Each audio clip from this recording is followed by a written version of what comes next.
নমস্কাৰ, মই ৰিম্পি কিটচেনৰ অন্য এটা নতুন ৰেচিপি ভিডিঅ'লৈ আপোনালোক সকলোকে স্বাগতম জনাইছোঁ। আজি মই বনাবলৈ লৈছোঁ মগু দাইলেৰে মাছৰ মূৰৰ মুড়িঘণ্ট। তাৰ বাবে মই মাছৰ মাথা দুফাল ভালদৰে ফ্ৰাই কৰি ল'লোঁ। আকৌ একেখন কেৰাহীতে মই অকণমান মিঠাতেল দি ল'লোঁ।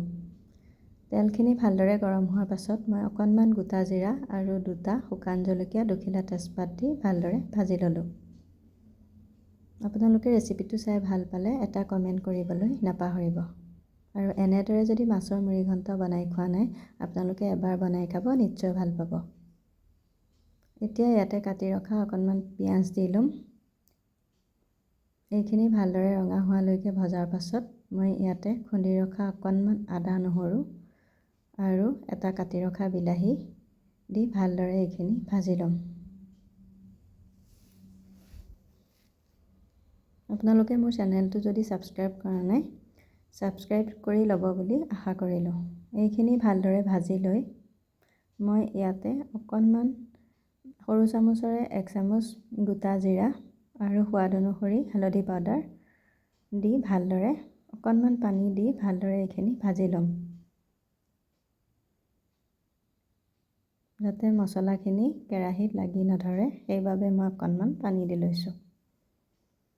এইখিনি ভজা হৈয়ে গৈছে। এইখিনি সময়তে মই অকণমান আলু ব্যৱহাৰ কৰিছোঁ।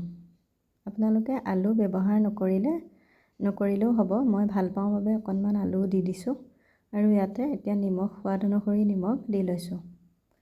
এইখিনি অকণমান ভাজি লৈ মই যিহেতু মগু দাইলেৰে মুড়িঘণ্ট বনাম, সেইবাবে মগু দাইলখিনি মই আধা ঘণ্টামানৰ আগতে তিয়াই ৰাখিছিলোঁ। এইখিনি ভালদৰে ধুই মই ইয়াতে দি এতিয়া ভালদৰে ভাজি লৈছোঁ।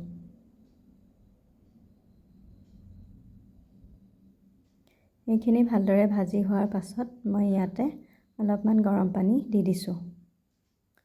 পানী মই অলপ বেছিকৈ দিছোঁ, যিহেতু এইখিনি উতলিব লাগিব। মাছখিনি সিজাৰ পাছতহে মই ইয়াত মাছৰ মাথা দি দিম।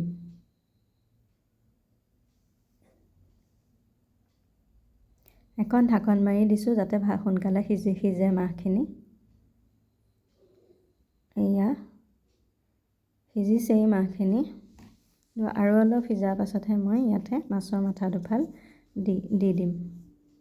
আকৌ ঢাকনখন খুলি লৈ এয়া মাছখিনি প্ৰায় আধা সিজা হওঁতেই এইখিনি সময়তে মই মাছৰ মাথা দুফাল ইয়াতে ভাঙি দিম।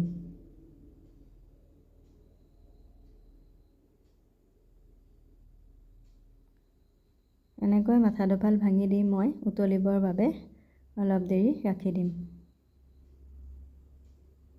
মোৰ মাছখিনি আৰু আলুখিনি প্ৰায় আধা সিজা হৈছেই।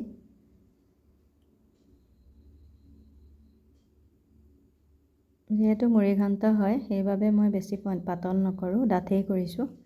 আৰু একেবাৰে শেষত মই অকণমান গৰম মছলা দি দিছোঁ আৰু কাটি ৰখা অকণমান ধনিয়া পাত। এইখিনি দি লৈ যাতে গৰম মছলা আৰু ধনিয়া পাতৰ গোন্ধটো ধুনীয়াকৈ ৰৈ যায়, সেইবাবে মই অকণ ঢাকন মাৰি ৰাখি দিম। এয়া মুড়িঘণ্ট ৰেডি হৈয়ে গৈছে। এয়া চাওকচোন, পৰিৱেশন কৰি দেখুৱাইছোঁ। ইমান ধুনীয়া কালাৰ হৈছে, খাবলৈও খুব ধুনীয়া হৈছিল। সেইবাবে আপোনালোকলৈ ৰেচিপিটো আগবঢ়ালোঁ। ৰেচিপিটো চাই ভাল পালে লাইক, কমেণ্ট, শ্বেয়াৰ কৰি দিবলৈ নাপাহৰিব।